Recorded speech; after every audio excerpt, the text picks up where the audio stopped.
आपको जल्दी जाना होगा, जो मुझे बता दें, मैं उसके हिसाब I'll से। try to be here as much as I'm sorry जी आज को despite what the assistant secretary said, the US government has put us into a spin. So we are trying to save our international students, and so खैर वैसे ही है, तो लगा हुआ है for the last 3 months, but it's going to be a tough thing. So मैं उसके चक्कर में I'm running to So, a meeting. But the good thing is कि आजकल running to a meeting means changing your screen. So but good to see everyone. Said Saab, especially you, but everyone, Ali and Farooq and Raza, everyone. शफकत साहब की video गायब हो गई है। मैंने और फरूक ने वैसे कलर कोऑर्डिनेट, आपको बाकियों को मेमो नहीं मिला था पीली कमीज का? सर आप लीडर हैं, सो आपको हम फॉलो कर रहे हैं। आप बॉस्टन भी चले गए, हम फिर भी आपको फॉलो कर रहे हैं। मैं इसलिए पीली कमीज पहन के, रजा वगैरह सीरियस लोग हैं, नीले कपड़े। और हाँ नहीं, रजा और अली देखे ना, जो सीरियस, जो एकेडमिक जो है, powerful, the movers and shakers, उन्होंने वो ब्लू में है, तो उनसे डर ही लग रहा। स्टार्ट कर लें, आई थिंक सो, या I want to welcome everyone here for our second panel discussion, which is the impact of COVID-19 on the Pakistan-U.S. cooperation. And we have a very distinguished panel here today for this discussion. And I want to thank them. A couple of them are sitting in Pakistan. We have Mr. Adil Najim and Raza Romi in the U.S. and Mr. Ali Khan is in London.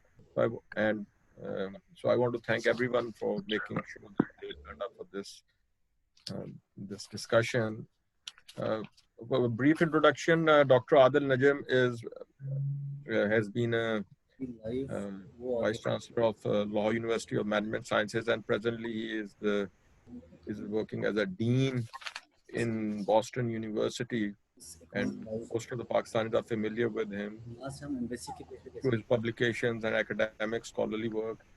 And then we also have Dr. Ali Khan. He is presently the Dean at the Lahore University of Management Sciences and is an associate professor, holds his PhD from Cambridge University. Dr. Farooq Khan, he has studied in UK for his PhD, and he is also did his undergrad in the US and is also associated with the Lahore University of Management Sciences presently. Mr. Raza Romi, he is presently associated with Cornell University and Ithaca College. Before that, he was also associated with NYU, and he has did his undergrad at London School of Economics. So all the faculty is not only has been part of as students here, but also has the experience of being a faculty abroad. And most of all, Dr. Said Shafkat, and I have been one of his students at the Civil Service Academy too.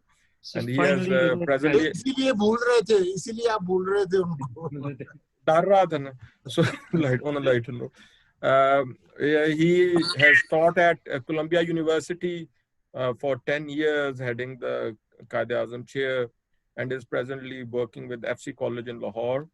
So I'll start with Dr. Adil Najim. Dr. Saab, with all the developments which have taken place after COVID-19 here in the US, how has impacted the university scene here, especially with respect to the international students, and what can we see in the coming months?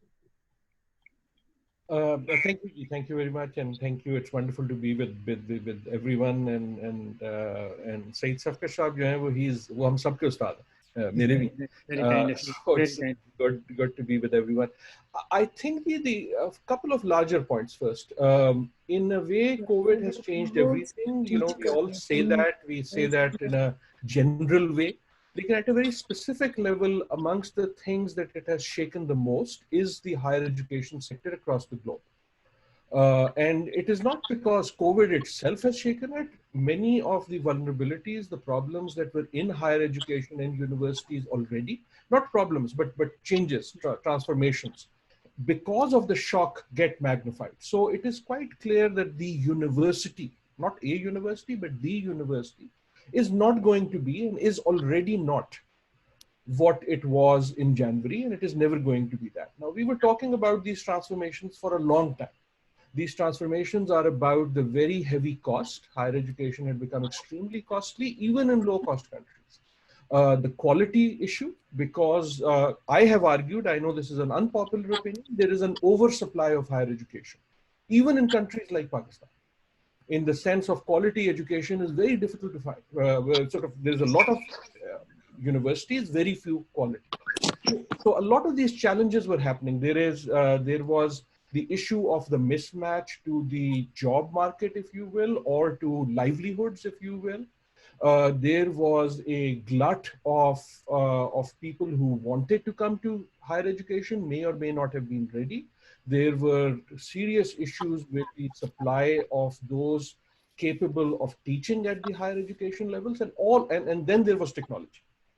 Right? There was this major thing with MOOCs and stuff. So in comes COVID, and a lot of these things go haywire. So it is quite clear that the university of tomorrow is going to be different. That doesn't mean it's going to go away. That doesn't mean it's going to be worse or better, but very serious challenges and questions have to be asked by higher education of what it will mean in the coming years, post-COVID and because of COVID. Some of them are technological, most of them are not technological. In the US in particular, and in the UK, a major part of that is international students. International students constitute a major part of the financial model of the American university in particular. So essentially you have 30% international students. They are usually paying students, whether they pay themselves or their governments pay for them. And in some ways, at least to some part, they subsidize US students through the model that is there. And that number has grown exponentially in the last 10 years. A lot of countries like Pakistan with HEC had started programs of wanting to send a lot of people. But if you look at the economic model, that means someone is paying the university. In particular, the largest glut of that was coming from China.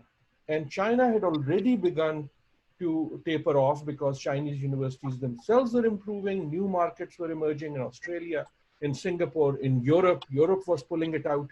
The next big market was India, but it's not the same scale. But already that turn was happening. And now in comes COVID. And one of the things COVID does is that there is just the physical reality of being at a university, the questions of visa, the question of quarantine, the question of isolation.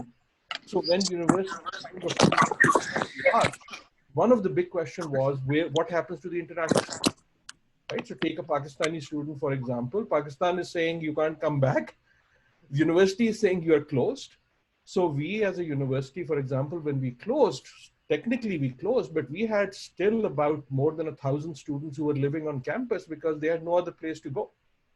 So a lot of the operations had to be kept in touch because you can't just let your student out in the street. So those were the sort of micro problems, and then comes the post-COVID, and frankly, not to be political, but there is an atmosphere in the in Washington, with the present U.S. government, which is not very conducive to higher education. It thinks universities are elitist and is anti-internationalist. And because of that, the visa restrictions and policies are such that it is not clear whether international students can easily come back. Right? So there is a lot of uncertainty around this. I've laid out the problems, but that doesn't mean that all is going to be bad. It just means we are in a moment of turmoil, and universities will come up with different modes of figuring out how to advance their mission of quality education in a coming world. Adding to the point which you said, yesterday there was an article in Wall Street Journal, and it said that in 2018-19 there were 1.1 million foreign students in the US, and their contribution to the US economy was over 44 billion US dollars. So it's also has a big economic aspect. Now I'll go to Dr. Farooq Khan and Dr. Ali Khan, and would like them to comment on this.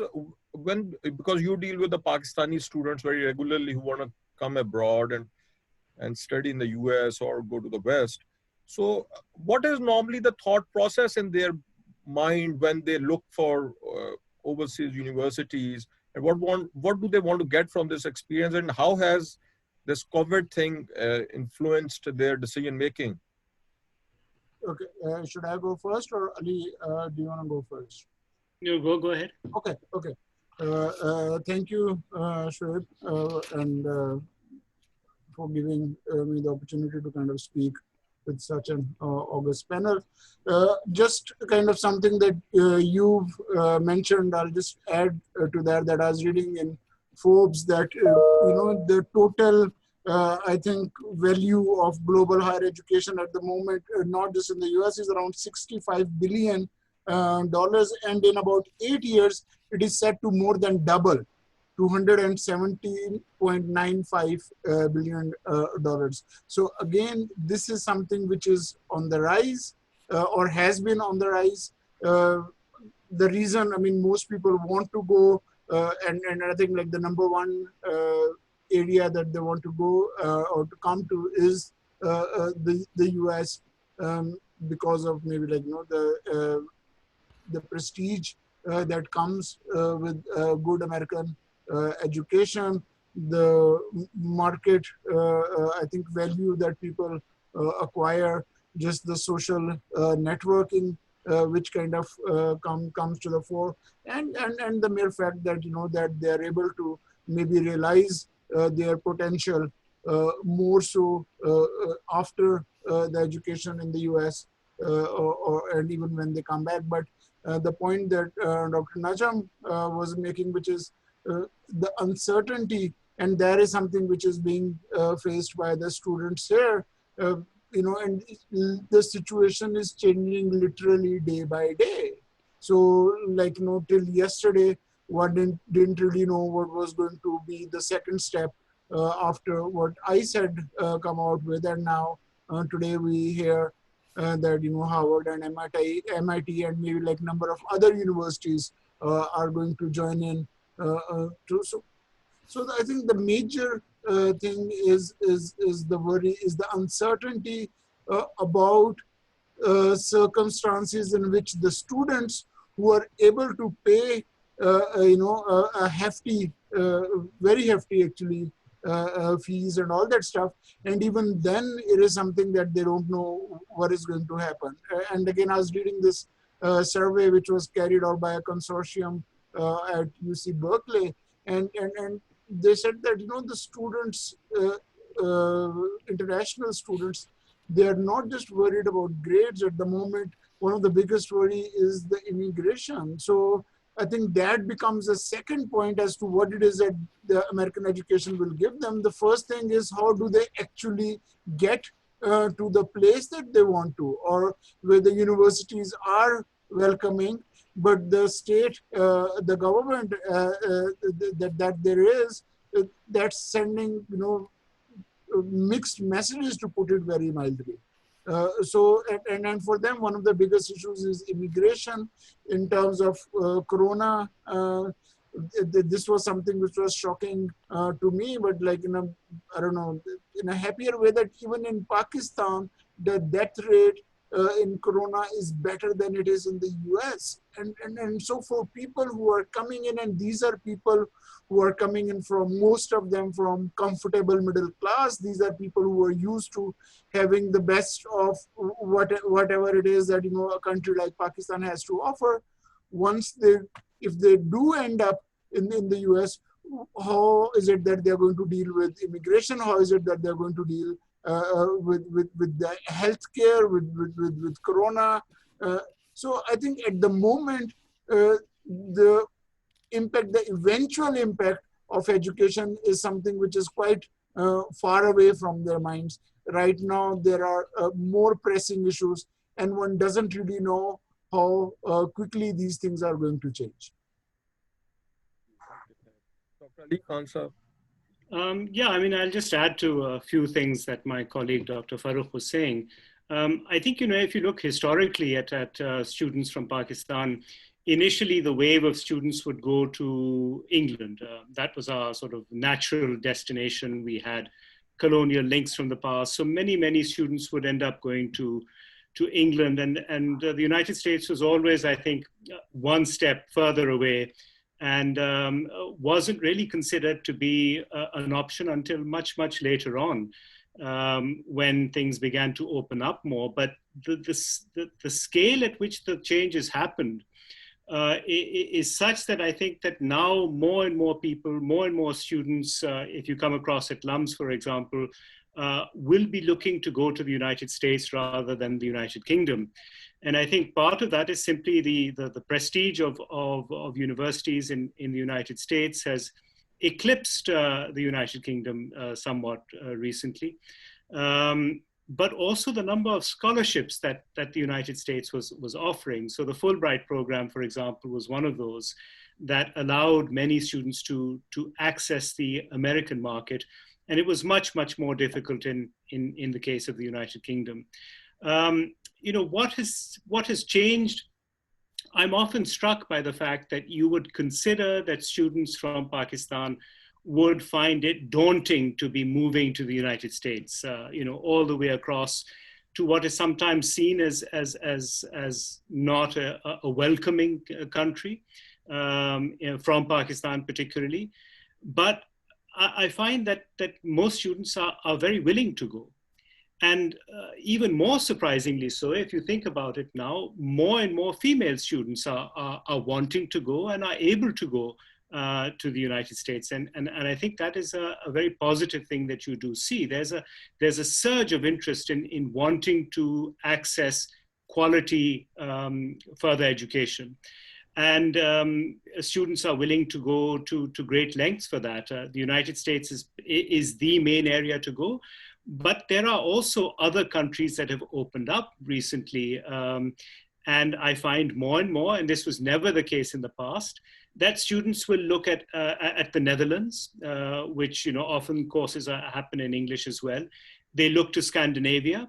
They look to Germany, where the fees are much lower. So they're looking at a number of areas. Australia has, of course, been mentioned by Adil and Singapore. So the market has really opened up for students across Pakistan.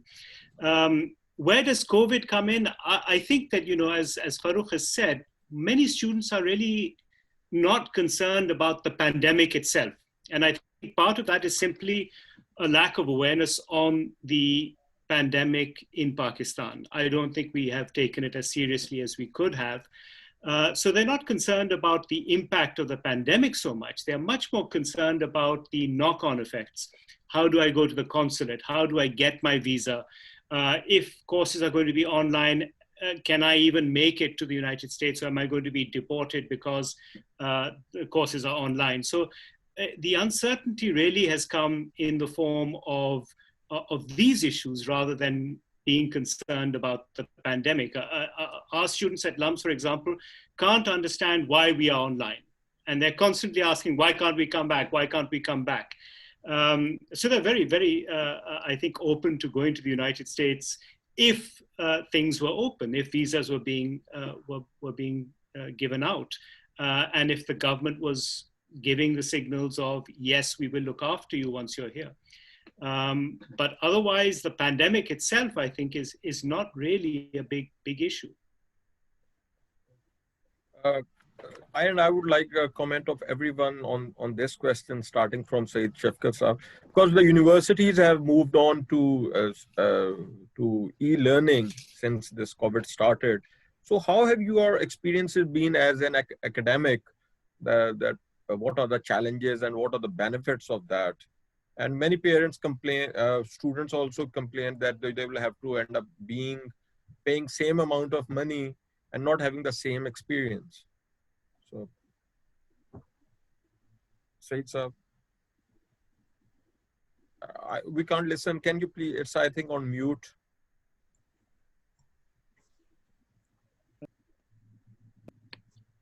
Okay. Yeah. Can you hear me now? Yeah. Can you hear me now? Okay. From Adil to Ali, you have heard all the important issues that one could possibly think through. For me, as of now, sitting in Lahore, November seems too far off. And unpredictability, uncertainty is going to be a way of life, and we have to really deal with this in ways that we had not really imagined. Number two, as I see you guys and talk to you, I have been going in and coming out of US since 1975. And it is such a sad and depressing thing to see United States of America decline, so not decline, really slide so. It's on mute again, Dr. Saab. You can't listen.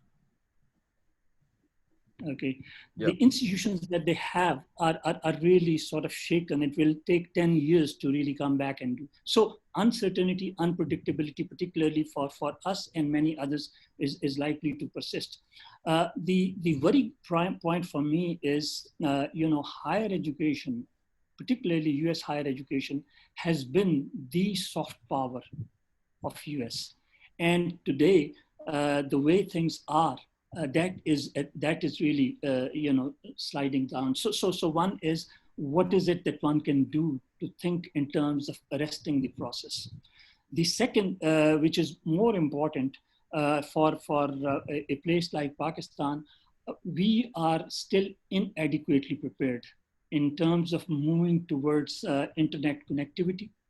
And, for example, I have a relatively smaller program, which is a postgraduate program, about 29 students in a master's, MPhil, and PhD. So one of the challenges was, how do you go about it? You move to Skype or Zoom. So that's one possibility. And internet connectivity is one serious affair. So, whereas everyone is talking in terms of really doing something about it, but one has to really think through what are some of the ways through which one can possibly move in this. So that's one part which one has to really look at.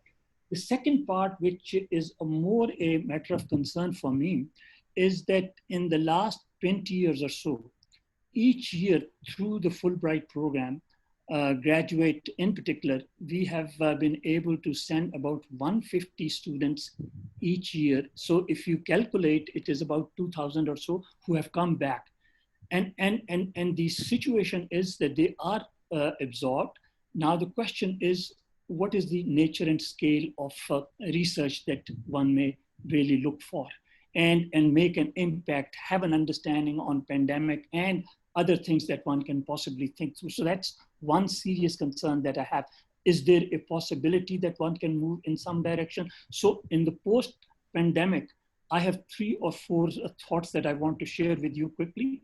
I would like to see the evolution and development of, if possible, short-term exchanges, which is going to be very difficult because as of now, unpredictability, uncertainty, and this all the factors that you have raised with reference to anti-immigration and visa difficulties are likely to persist. Yet, the question is, we need to really mobilize our own resources and think in terms of, is it possible to have a one-semester exchange program? Can we have, that's one which is from our side.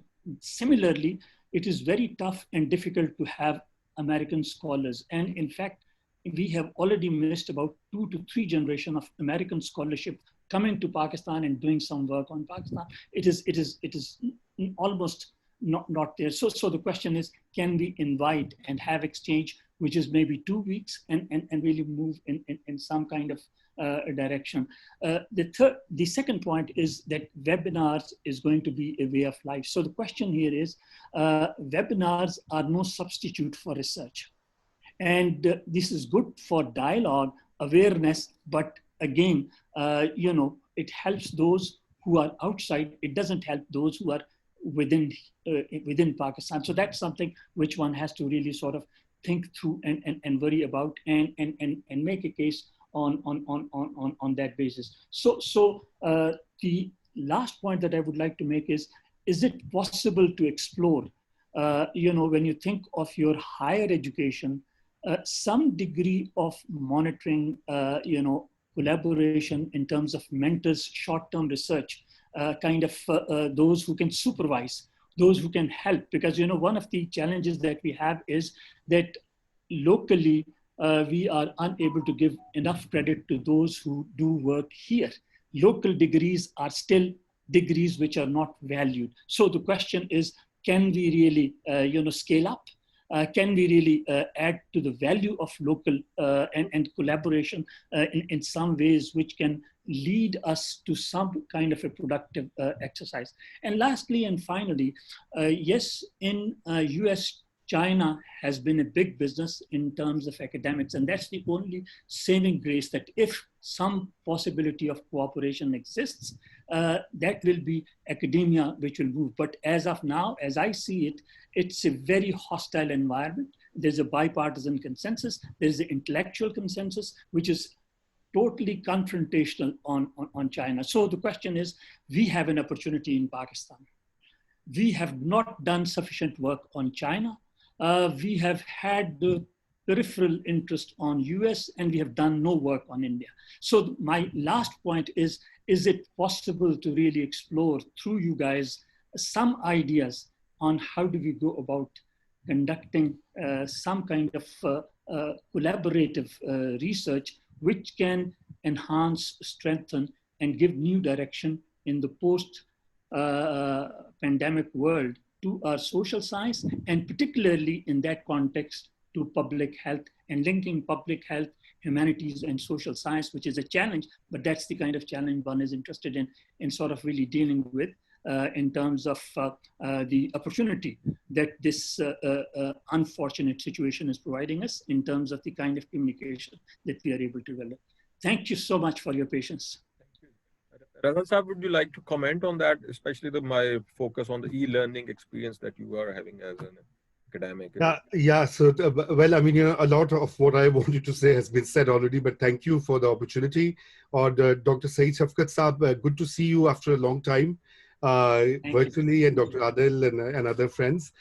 So I think quickly, I think there is a general sense of uncertainty here, and it is extremely difficult to predict which way the higher education systems are going to go. Because I mean, where I work, I'm affiliated with 2 institutions, and they have now, as of last week, decided to go to have a hybrid teaching pattern, some online, some in person. Earlier it was going to be all in person, and prior to that was all online.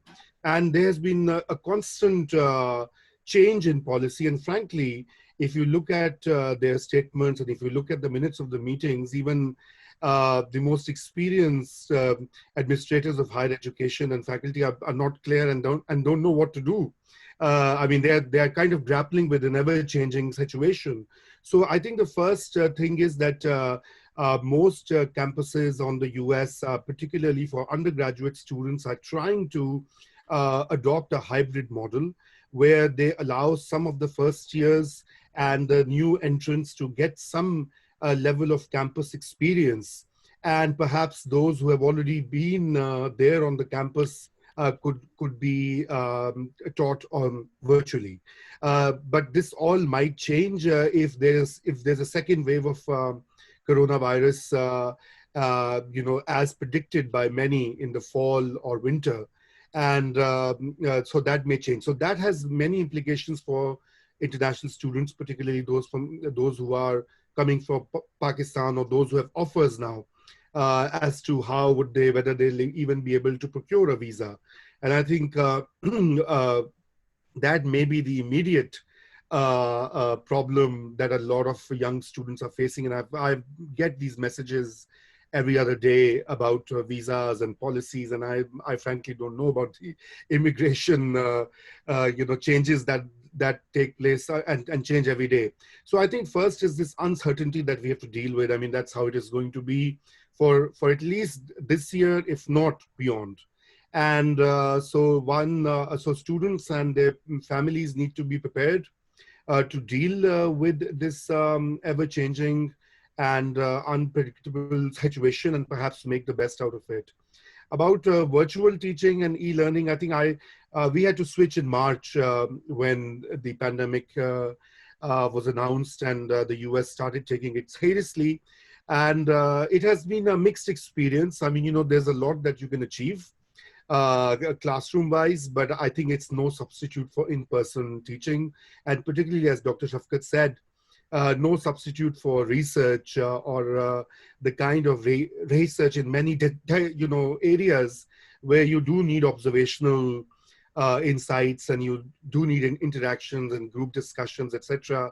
And that may be a big impediment.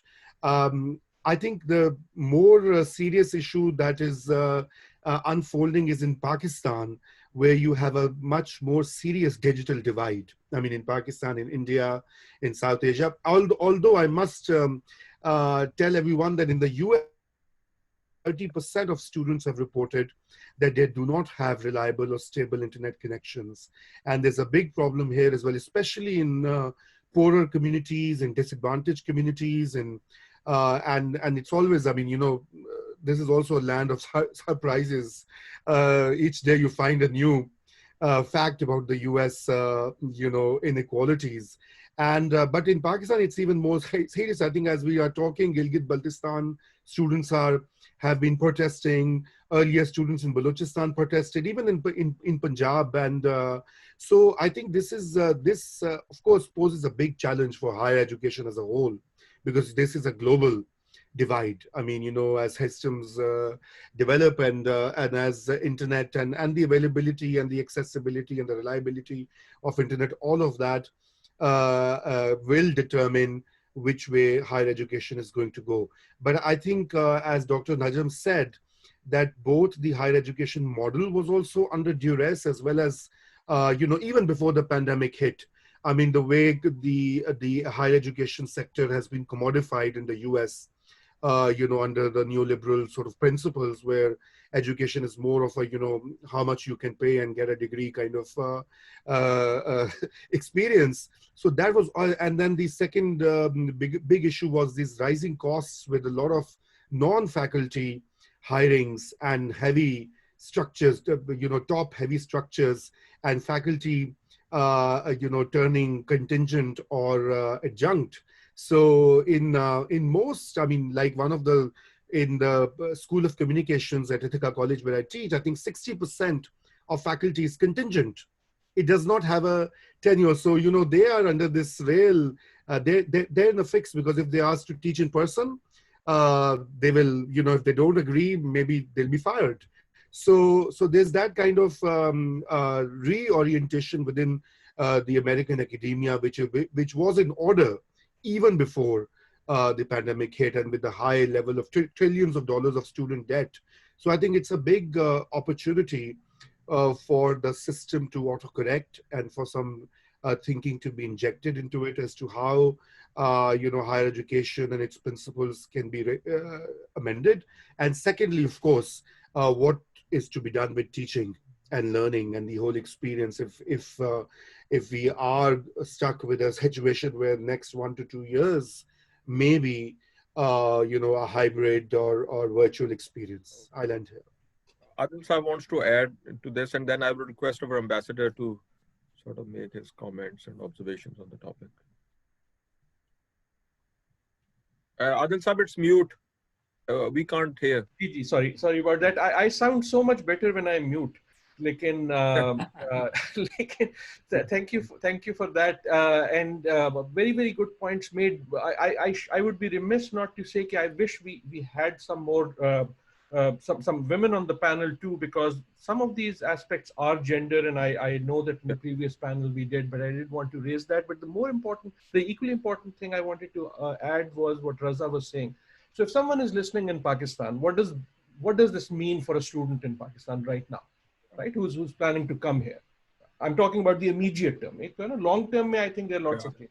In the immediate term, especially with what you've been reading today in the newspaper about the visa situation, if a university is giving hybrid, meaning that most classes are most classes and most classes are going to be in person. Right. So we at BU and Party School announced that way back in May, end April, May. So then you can come on a visa.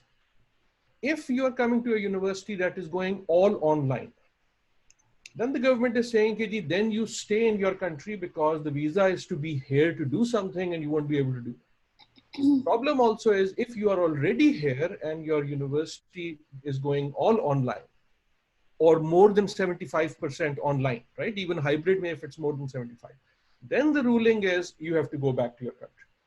right? So now the disruption that causes for our international students is very, very great. So in a way, that is one thing for clarity, because the media has all sorts of things.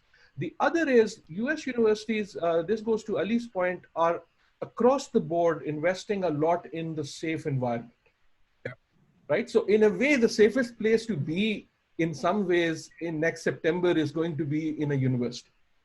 So my university, we have 35,000 students. We will have the capacity in middle of April to do 8,000 tests a day, right? And students will be tested on average between every third or seventh day. So the idea, the theory is that we will create a micro environment where everyone is tested so often, right? And in Boston, where there are many universities, you create that bubble. That's kind of the strategy in terms of safety. The bigger questions are the ones all of my colleagues are raising. What is the longer term impact of this? The model will clearly change. The numbers are suggesting, so one thing in the Times Higher Education the other day, they did a study and they come to the conclusion that there are about 650 US colleges and universities that are unlikely to be still around 5 years from now. Right? Because eventually these are economic instruments, right? In the US in particular, the government is not putting money in. So they have to get money from somewhere. And so 650 odd, now it's a very big system. So what will happen? The highest names, the biggest brands, because aapka bacha jo hai, they're going to pay money for the degree ka thappa, right? In Pakistan as well as here, the biggest brands will do okay, because the student will still want to pay, because there's a market to give them a job based on the name of the university. At the lowest end, what Ambassador Saab was saying before this event, community colleges and others can also thrive because they will have a cost advantage. So if I'm saying, yaar, maine Zoom pe, if I'm going to learn on Zoom, then what's the difference between a Harvard Zoom and a community college Zoom? The only difference was that I was surrounded by these students who are going to become successful, so I hobnob, big club effect bhi hota, right? They're doing okay theoretically at this point. It is the middle, which is charging tuition, which is like the top tier, but not really having the brand value, where a student says, I am essentially going to pay for the name, that are most at risk, whether in Pakistan or here. The technology part, I hope we will come. I think the digital divide is very, very real. Like in some ways, let's also not get stuck with Zoom. Zoom was a little experiment. It's over. Over in the sense that online education is much more than Zoom. So I have been arguing for the last 4 months in Pakistan to my friends, why are we thinking Zoom in Pakistan just because the US did it? The technology in Pakistan in education should be WhatsApp, right? So there are technological solutions and there are other things, right? It can be asynchronous.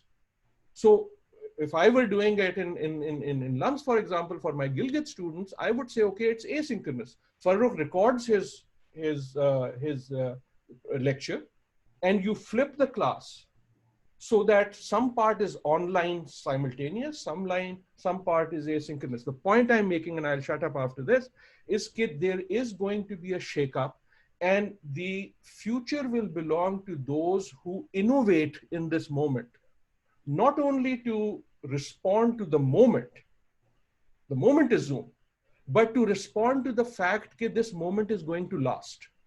So again, I'll talk about my university. One of the things we are doing is, if you go to my campus right now, the biggest thing happening is that classroom is changing. We are changing the structure of the classroom, because not for one semester, but for at least 2-3 years, we will need different type of seating. The classroom I had, which had 45 students, I have this list in front of me here, class by class. For every class my school teaches, for every professor, we've changed the classroom to say, okay, that room that you were in that had 42 capacity, now it is at 21. So how are we going to change the mix of classes? Because in a way, we are in this mindset that this is a temporary thing. We'll keep teaching the same class the same way, and then this will go away and we will come back. My point is, we are not coming back. There is not going to be another January 2020 ever. So the smart money is who will innovate for what is to come. Agreed. Very insightful. Thank you. I would like Ambassador Saab's comment on the Yes, discussion. thank you very much. I think this is a very interesting and engaging conversation, and a number of pertinent points have been made. But I'll just pick up on what Adil just said in terms of our capacity to anticipate and correctly read that coming shake. And how best are we in a position to advise and guide the students who would want to avail of these opportunities, both in the STEM sector as well as in the non-STEM sector, because I think e-learning and learning outcomes in the context of humanities may actually be different from the learning outcomes and the kind of interactions expected in the STEM sector. And what are the factors and considerations that influence the decision-making process of students who are picking up countries as a destination for education? Now, if I am a freshman and I'm looking for possibilities, I think you have, Adil, laid out clearly the considerations that a student would have in his or her mind. Obviously, networking is very important. And people pay those high amounts because they anticipate, and it also adds to their marketability. And also, I think in the COVID environment, one of the things, and that would perhaps concern more those who are already enrolled in the programs, or in their second year, in their third year, in their fourth years. So what do they do? Because would it make sense to pay $60,000 for a course that they are only going to take and would not have the opportunity to network with those students who would give them that advantage and head start in their future endeavors? They will also not have the part-time job opportunity. You can say make the environment safe, but as a parent, you know, when I decide I budget for a certain amount that I can pay for the tuition fee of my kids, and then I leave the rest for the student to make up by doing those part-time jobs. Now, how would the job market be impacted, not just for the part-time and then OPTs also? Because if the kind of restrictive immigration regime that we are seeing emerge here, if that continues, then, you know, I may not have that opportunity also to work after graduating, you know, and to get that experience. So how are these factors going to influence the decision making of those who are considering admissions right now? How would it impact those who are already enrolled in the systems, and do they have any incentive to continue here? And then the divide between the STEM and the non-STEM sectors. So I leave it to all the panelists to come in, and they can pick up on the comments made by others also, but I just thought that I should lay it out for your consideration. Thank you. I have a question for Adil. And the question is basically with reference to the graduate students who are, you know, like PhD candidates, and in states they're also TAs. So I saw two interviews by Harvard students on CNN and BBC who were very vocal that, you know, we have been here for a long time, and in these universities there is a huge undergrad program. So, you know, sort of denying visa to us is a challenge. Is there a way that your university is dealing, or an understanding that you have on this? Sir, I'm sure Raza and others might have views. So graduate students are a particularly agitated group right now for various reasons. Right? Again, to be absolutely blunt, if you are running a university, your undergraduate is paying you tuition. Yeah. Graduate student, you are paying money to. Right? I'm being blunt. So when universities make those decisions, then it's the question: are they students? Are they employees? I'm talking PhD students. But they have very, very real and legitimate issues about, because they're also the major teaching arm. right? And then also the research of graduate students, very often, by graduate students, again, I'm talking PhD here, is very much either in a lab or in a library, right? So the environment is a very different. A graduate student is sort of this in between the undergraduate student only to a intellectual colleague in the making, right? And that has created special issues, including the employment issue. But some of those are being solved, because again, the thing I think smart universities are trying to say is that whatever COVID brings, today's graduate student is tomorrow's professor. Right? They are tomorrow's Nobel winners. So these are institutions that are keeping an eye on the pipeline. Don't do anything today in the crisis that is going to hurt you downstream. And again, I think the smart money is on innovation. If I can add, since I have the floor, very, very short, Asad Saab mentioned STEM versus non-STEM. I think one of the things in the longer term, middle term that is happening is there is a major shake-up in higher education along disciplines. I think disciplines were a bad idea to begin with. We had already started breaking the silos. I think a lot of them will come crashing down. If you look at the news from higher education, the first thing you see is we are freezing hiring. The second thing you see is we are letting go people, right? We are cutting jobs. The third thing you see is we are canceling this, and this department, right? Because again, as institutions, when the squeeze comes, where do you think it will come? The STEM, non-STEM may not remain the same thing for as long. For example, one innovative thing being done is there are now companies that will provide students at the undergraduate level in lab classes the ability to do some of those experiments at home with kits while the professor is on Zoom. Now that means that the professor has to start changing their syllabus. There is also an advantage in a number of disciplines which are more verbal. But what you're finding is, as Said Saab said, if you don't have that eye contact, it's not simply a question of being on Zoom and giving your thing. The classroom is a performance.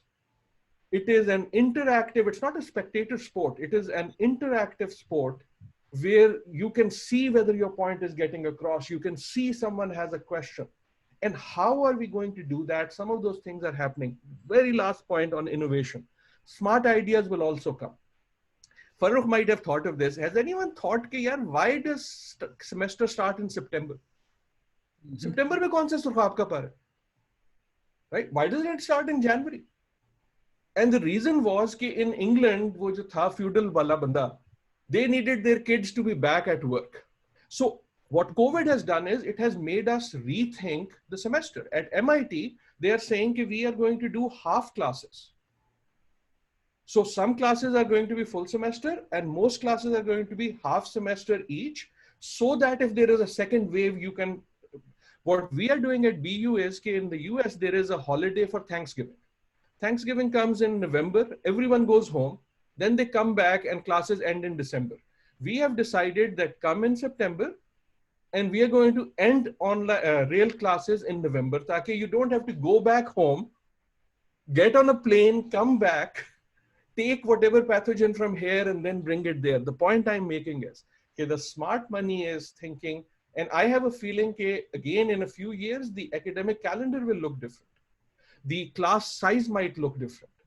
Yeah. Right? Because you will say that there is no magic in saying that semester jo hai, wo 4 mahine ka hoga. I don't know what the logic is. It is just that we've always been used to it. So like one of the largest rise in the US for last 10 years has been in what's called micro-credentials. Micro-credentials means that instead of getting a degree, you get these certificates or you get badges or you do a 3-course module here. And the biggest provider of micro-credentials in the US is a company called HP. ये जो आपके printer बनाती है. The biggest rise in the market is still Google. So where we end up with knowledge, the point of the university is not that it has buildings and classrooms and blackboards. The point of the university is there is a market for A, knowledge, and B, credential. Okay, a university gives you a credential that I vouch that this person has gone through the type of training that allows them to do this type of stuff. And smart money again will be and so whether you are a student or a university in Pakistan, I think the smart thing will be to say, okay, where is the world going? And I want to catch the train that is going to go the right place, not just in 2021, but in 2031. Anyone else would like to add to the Ambassador Saab's query? Since we are talking about online education, and Adil Najam Saab, and I completely agree that the point is not that, okay, fine, for those of us who are in teaching, the point is not that, you say something and then there is this blank space in front of you. This is something which is much more interactive. So again, I was reading different things about online education, and something which kind of made sense to me a little bit more than others. This was by someone called Rich Lyons. He's at UC Berkeley, and he said that online is actually about providing a new form of motivation for students, and this is the important, almost teaching them to self-regulate. They can get information anywhere. This is about, this is what online is doing, is that this is actually about teaching them to learn it themselves. They can, these are things which are available. वो MIT की होगी, वो BU का होगा, LUMS का होगा, community college का होगा, and then to know that when they've learned it, then they start applying to different things. So again, online education is something which is different. It has to be perceived of in a different way, and what the students are going to get out of it. Again, even I think for us, and again that's me, just the teacher speaking, that even I would have to think in a different way that students are able to use what is now going to be this, again, online education that one is talking about. So this was something that I found interesting, that online education has to be viewed differently, not just by students, but the outcomes, even by people who are going to be involved in teaching of it. As the purpose of the panel discussion is to help Pakistani students who are looking to come over to the US to make them a more informed decision. So I have these 3-4 questions. If you can, the panelists can quickly comment on this. For example, if you are in a situation, your child is of that age that is sitting in Pakistan, would be making a decision to go to the US, so is interested in going. Given the present circumstances, what would you advise him or her? Yeah, it's a tough call right now. मतलब है, आप advice क्या कर सकते हैं, क्योंकि पहले बात तो ये है कि सबसे इस वक्त इश्यू जो लाइव है वो सिर्फ इतना है कि आपको वीज़ा ही नहीं मिल रहा. So the first thing that one has to sort of really deal with this is that you have secured admission, but there is this policy choice which has appeared, and it is still a statement. It is, I'm not sure if it's a policy yet, that no visas will be issued, even if you have an admission. You see, normally what meant was, for a Pakistani student, if you have admission, I-20 is coming. And that is how it takes. But, before you get there, you have to go through a serious process of, clearing GMAT and GRE scores. So that way, it's a lot of investment that one makes. And I think this is really going to make us think, can we, that is in Pakistan, do we really need to send kids abroad under these circumstances? Because it's very tough. If you have a child out right now, you are in a serious jeopardy. Ali Khan sir, बच्चे जो हैं England से US से वापस आ रहे हैं. Ali Khan sir. Gee, I just wanted to reiterate what Said Saab is saying, and what I said earlier. This is not about the pandemic. Adil has mentioned that Boston is going to be doing 8,000 tests a day, or have the capacity, which is more than what Punjab is doing at the moment. So, that is not the issue. The issue is we have several colleagues of ours who are, who've got fellowships in the United States and are having to delay this or defer it by a year because the consulate is not open. There are no visas. There are no ways of getting across. We don't even know if flights are going at the moment. So every second day your flight is canceled. So, I mean, my advice to a child who's going at the moment would be to have to defer, simply because of the fact that the channels are not there right now. Okay, thanks. Adil Najam Saab and Raza Saab, building on this question, if you can comment on that further, are your universities allowing deferment for a year or no?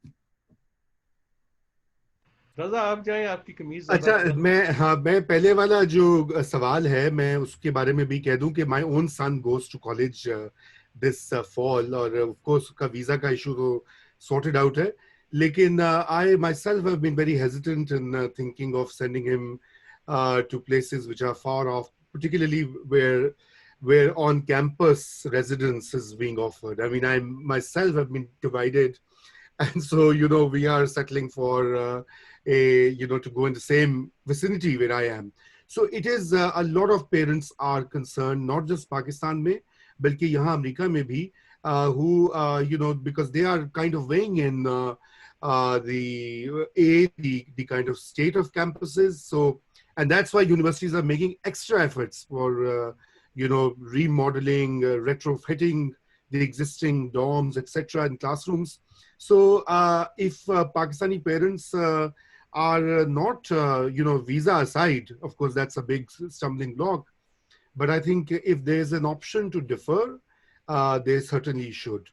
As regards deferment, I think it is an university to university policy and school to school policy, level to level policy. So in many undergraduate courses and programs, deferments are being allowed. For graduate studies, I also teach in a master's program.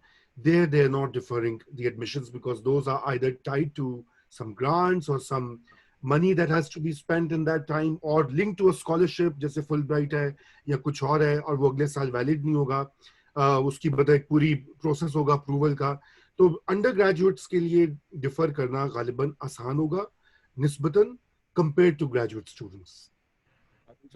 So if अगर इजाजत दें, I'll add. Now I have a bias, so I'll put the bias. My job is to get students, so I have probably that bias, and I spend my days trying to do that. So उसको आप खुद ही input कर लीजिएगा. I think the visa question is a very real one, and again with the Ambassador Saab here, I think that's a key question, not just for Pakistan but for many other places. Pakistan has special issues. But whether one is thinking of the US or other places, because there are other markets, right? Saeed Shafkat Saab kind of mentioned this. The country in which we see the highest growth of Pakistanis going for education is what? China. The highest growth of a country is China. The country where the average growth is in recent years is, so there is a world market for our students, and one thing is that too. The other is कि I agree. I have two college kids at home. जितनी जल्दी निकल जाए मेरी तरफ से अच्छा है. They are both going back. एक तो ये है. लेकिन the real thing I want to say is this: कि there is a balance. So there is the visa question. There is the question of health. But there is also the thing that in some ways, universities are going out of their way this semester. First of all, they are giving more admissions. So frankly, वो chance बढ़ गया. They're giving more aid because again, think of them. उनकी तरफ से they want the students. And financial aid बढ़ गई है. You are saying that financial aid जो है as a result of this crisis वो बढ़ गई है. I don't know. ये पाकिस्तानियों का बड़ा एक important सवाल होता है जी, financial aid मिलेगी नहीं मिलेगी. अच्छा ये मेरा think of the university as university wants students, so universities are doing everything they can to get students. I know that by admission people are calling students more often, right? Financial aid is also there, but the educational thing is the following: again, whether it is Raza, myself, or whatever, the type of attention students are getting, including in the classroom. One of the things we saw with Zoom was, while there was a lot of problems technology-wise, they can, you know, these are empathetic people. So the relationship between student and teachers also changed. So if you imagine the campus is going to be having less students, then you also have to imagine those students are getting more attention. So what I'm saying is that there is a lot of things. अगर आपने defer करना है जरूर करें, लेकिन please have a plan on what to do with the deferment. अगर तो video game खेलनी है, फिर आ जाओ, असी ख्याल रख लें. ये एक एम्बेसी के लिए मेरा सवाल है कि देखिए अभी आप पे दबाव जो है बढ़ना शुरू हो जाएगा कि हमें यहाँ से फारिग किया जा रहा है या हमें वीज़ा एक्सटेंड करवाना है, या हमारी सूरत हाल ऐसी है कि हम अभी 3 माह तक वापस नहीं जा सकते. उस सूरत में एम्बेसी क्या students को कैसे respond करने के लिए तैयार हो गए? I mean, you know, this is one of the key concerns that one needs to. All embassies will have to deal with this, but what is it that the Pakistan embassy will do? UK, there were younger kids who were, you know, paying their own fee, and the parents were able to pull them out. Here also, those undergraduate and graduate students who were being paid by parents, they have come back. For several reasons which are understandable, but then again there are some who are still hanging in there, and the question is, what is it that the embassy, if they approach the embassy, what are they going to do? In which ways you guys are going to help them? Think about it. Don't have to answer it. I have a question, if I may. मेरा नाम वाजिद है, Wajid Syed. I work for GeoTV. I'm based in Washington DC. आपने हमें जरा panel से सवाल कर लिया, अगर टाइम होगा तो वाजिद साहब फिर आप को रिक्वेस्ट कर देंगे. मैं सवाल करना चाह रहा था, but ठीक है, please go ahead. Although we should just ask the moderator to ask Wajid, you can send your question in writing. मैंने वही जो question हो रहा था that Shoaib had asked, maybe if one would send a kid to the US. I think this is something which a lot of families are going through at the moment, and it's something which is causing a lot of anxiety. Anxiety in a sense, if it was me, I wouldn't send my child to the US right now. But the issue with that is that all my life, I've prepped that student, I've prepped my child, and the community has said that, you know, US is where you want to go. And now, because of, again, maybe financial reasons, or again, just the general atmosphere that is there right now, I would be very hesitant to send the kid to the US. I'd probably say, come to LUMS, we offer better value for money. So, America वगैरह नहीं जाओ, यहाँ पे रहो, because you don't know, again, just the larger picture, the way that is something which is changing. Barrister साहब, ये सईद शफकत साहब की बात पे अगर कुछ कहना चाहेंगे. सर ये म्यूट है. I think that is a question which is actually bothering many, and I'm sure, I think Wajid also had a question similar to that, and this was also discussed in the morning. I think this, first of all, in terms of this general concern on visas, you know, I was looking at the breakup of students coming to United States over the last 10 years. And the general perception is that perhaps, you know, the immigration and visa policy has become more restrictive, you know. And if you go back to 2000, 2001, in 2001, we had about 6,948 Pakistani students coming to United States.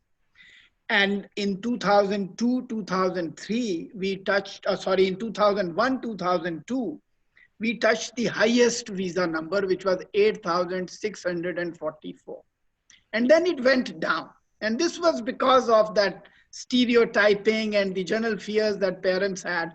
So it was less restrictive on the part of the US authorities and more out of a concern by parents in Pakistan that the number of students coming to United States came down to 4,600 in 2011 and 12. So this was the lowest in last 15, 20 years. And the numbers started to shift again, and 2018-19, we still need to see the latest figures, but it was around 8,000. So this so-called myth about visa regime being restrictive for Pakistanis is not true. I think there are more and more students coming to United States, and more are being accommodated. That's the first part. The second part is that I don't know how many of you has actually seen the press note issued by the State Department after what ICE had said in terms of extending visas for students.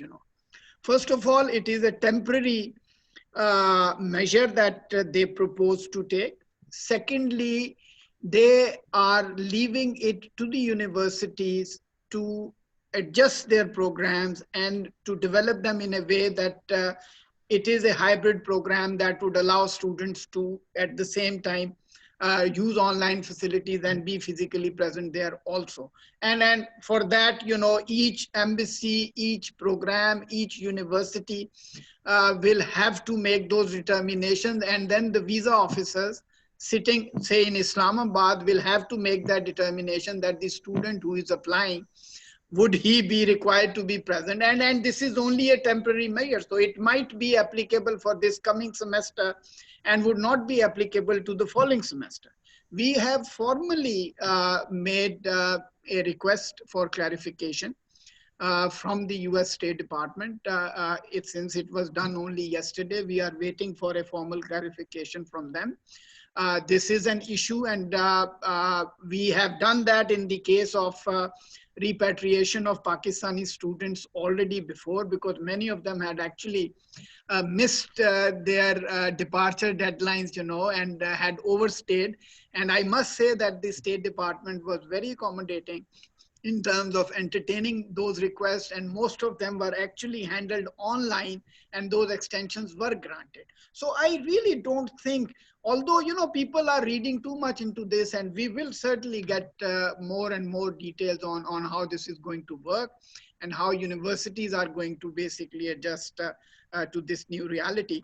But for the new students who are coming in, their choice of program will then determine how their application is going to be treated, at least in the next 2-3 months.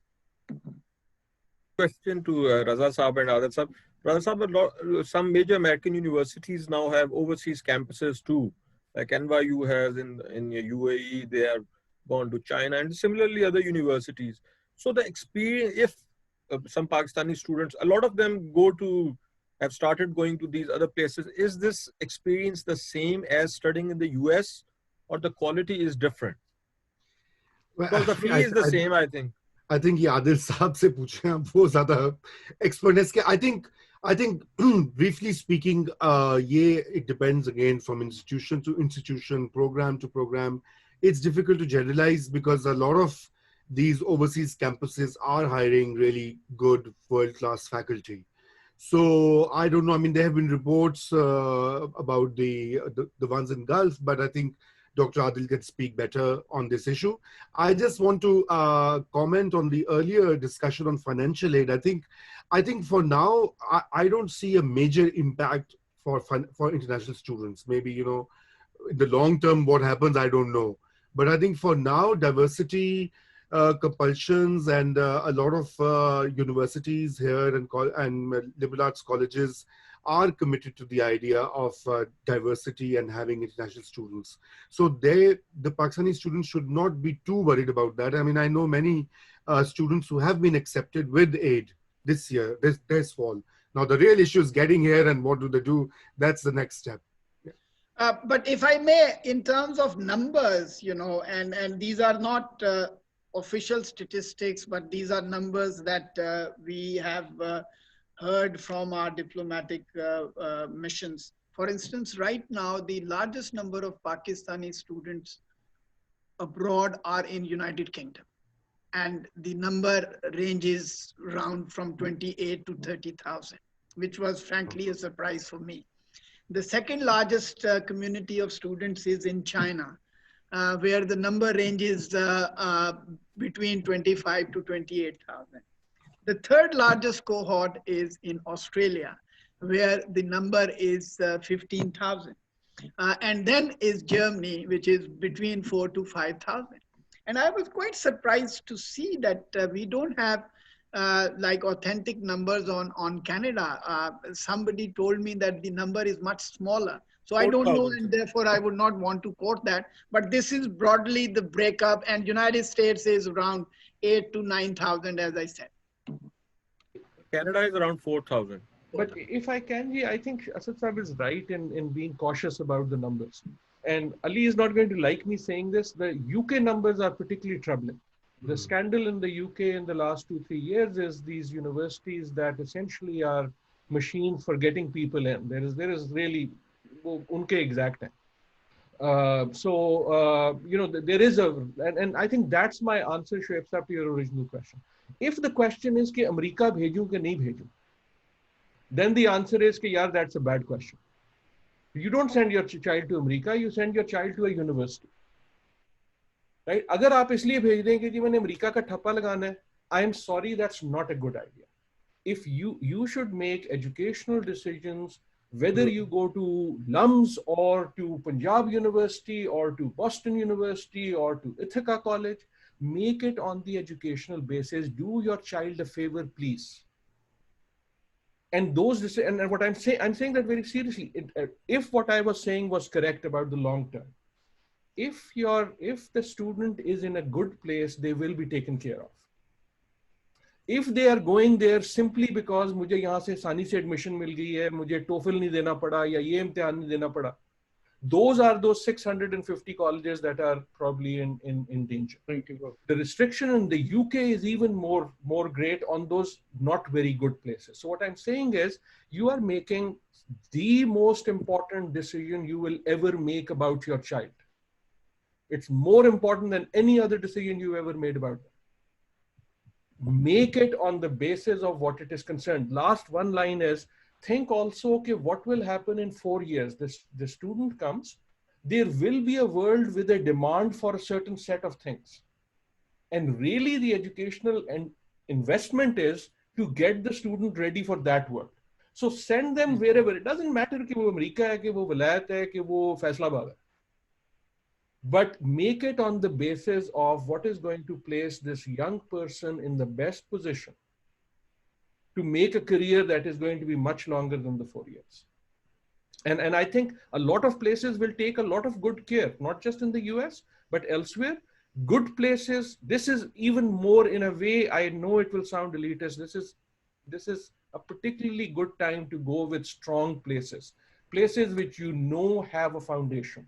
Because in times of turmoil, they will have better ability to provide the education, to provide the safe environment than places that you may not be able to do. We have very comprehensively touched all the points. I would request the Ambassador Saab for his concluding remarks on this, and then after that we'll wrap up. Well, I'd like to thank all our very distinguished panelists for for their insights and perspectives. Clearly, we've just scratched the surface, I think, and this is got to be an ongoing conversation. I think shake-up is real, to put it in Adil's words. I think our ability to read it right and correct will enable us to guide our kids right in terms of the choices that they are going to make, and which is, of course, going to influence them and their life trajectory for the future. I think the short-term options, as Dr. Said Shafkat pointed out, are also options that we need to look at. The first panel clearly brought out the political buy-in. The featured speakers spoke of the importance and priority that the two governments attach to deepening the cooperation in the educational sector. And frankly, I always treat education as a low-hanging fruit. and particularly the STEM education, and where we can benefit most, and it is one of the best takeaways from United States of America. I'm glad that we were able to bring together under one roof the policymakers, the academics, the practitioners, and the users. I know there are several questions, and somebody was asking me, asking the embassy what we are going to use, how we are going to use this conversation. Well, clearly this will factor into our report and our assessment of the situation. The whole conversation is going to be uploaded, and we will of course welcome views, and we would want to continue this conversation also in the future as well. So we would like to use the insights that have been shared with our student community and our capacity to help those. Of course, the visa restrictions that are being spoken about are not Pakistan specific, and there are countries and much larger student communities from other countries that will be impacted. And I think this is an ongoing conversation that we will have with the State Department in the days and weeks ahead. And we will, of course, try to safeguard and protect the interest of our student community. There are lots of uncertain aspects to it, and unpredictability is the defining feature of our times, you know, and we will try to do, and these conversations, I think, help us better read what is coming. So I thank you all once again for your very useful contributions, and I look forward to staying engaged with you. And then following up on these conversations in future also. In the end, I would like to thank everyone, Adil Najam Saab, Raza Saab, Ali Khan Saab, Farooq Khan Saab, and Saeed Shafkat Saab for joining us. I think whoever will, especially the Pakistanis who are students who are confronted with this decision, one of the most important decisions of their life, to whether to go and make such an investment in their education, would find this panel discussion to be informative, and I hope that they would be able, and their families too, to make a more informed decision about their future. And hopefully we will in the coming days also arrange similar panel discussions, as Ambassador Saab said, to take this debate forward. Thank you very much. Thanks a lot. Thank you. Thank you so much, each one of you, and good luck to all of you. Thank Thanks you, a lot. Thank you. Thank you, Majlis Saab. Thank you, Janab.